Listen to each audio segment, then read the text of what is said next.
तुम्ही अनुभव घेऊन पहा, किती श्रीमंत आणि भरीव घर असू द्या, लक्झरी असू द्या, एकटे राहा करमणार नाही. मित्र येऊ द्या, मैत्रिणी येऊ द्या, त्या घरात भरल्यासारखं वाटतं. त्याला म्हणतात प्रेम. जगद्गुरु तुकोबराय म्हणतात, मुक्ती नको, एकांतात जाऊन हिमालयाला जाऊन अंगाला राग पासून बसणं नको, आणि संपदेसाठी भांडण करणार संसार नको. संत संग, संत संगती हे भाग्याचं चिन्ह आहे. संत संगतीमध्ये प्रेम आहेत आणि प्रेमात आनंद आहेत. जिथं प्रेम नाही, काय घालणार आहे तुम्ही? 10 किलो सोनं घातलं पण प्रेम नाही ना. प्रेम एक वेगळी. मला एक सांगा, श्रीमंताकडे जर प्रेम असतं तर साधू संतांच्या मूर्ती बसल्या नसते. अजून थोडं पुढचं बोलतो. राम श्रीमंत आहेत का हनुमंतराय श्रीमंत आहेत? राजे कोण आहेत? राम. आपल्या इथं रामाचं मंदिर आहे, फार छान आहे. मग रामाच्या मंदिर असताना हनुमंताचं पण मंदिर आहे. पण जिथे रामाचं मंदिर आहे तिथं हनुमंत आहेत. हनुमंताच्या मंदिराच्या ठिकाणी राम आहेत का? बोला ना, कोण श्रीमंत आहे? तुम्ही आता काय सांगितलं? राम श्रीमंत. अरे आमच्या देखत इतक्या जलद गतीने बदललात तुम्ही. राम राजे आहेत, श्रीमंत आहेत. प्रेम सगळे बजरंग बली की जय म्हणतात. तो दास आहे, रामाचा शिष्य आहेत. जिथं राम आहेत तिथं हनुमंताचं मंदिर आहे. पण ताकद बघा प्रेमाची.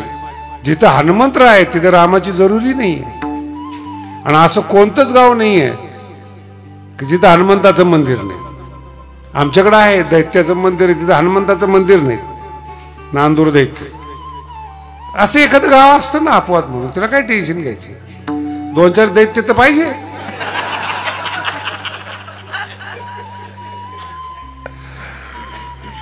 श्रीमंती ही प्रेमाची असली पाहिजे, ती संतांमध्ये आहेत.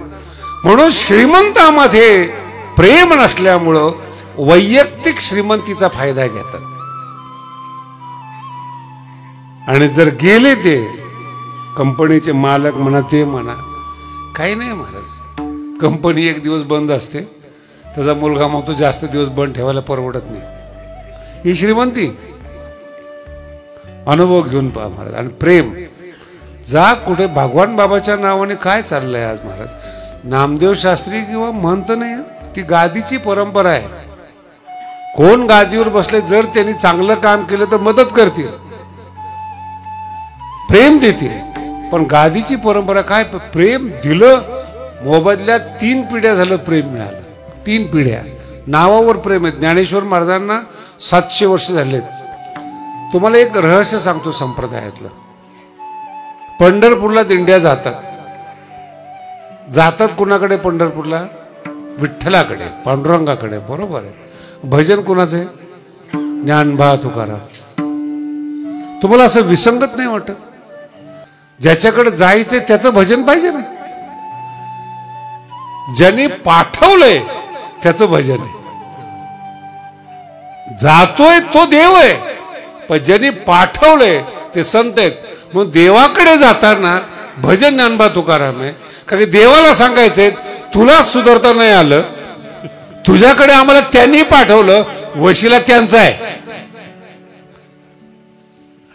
कळायला जड असेल तर बदलून सांगतो. मंत्र्याकडे गेल्यानंतर नाव कुणाचं सांगता? कुणी पाठवलं म्हणून? तुमचं नाव सांगता का तुम्ही? आमक्यांनी पाठवलं. आणि जो पाठवणारा योग्य असेल तर मंत्री आदर देतो, या या वा चांगल्या माणसाने पाठवलं. आणि कुणीच पाठवलं नाही तो तुम्हाला पाठवून देतो.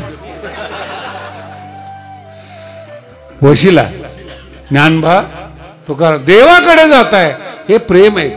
याच्यासाठी हा शब्द आहे संत संग. सदा दे.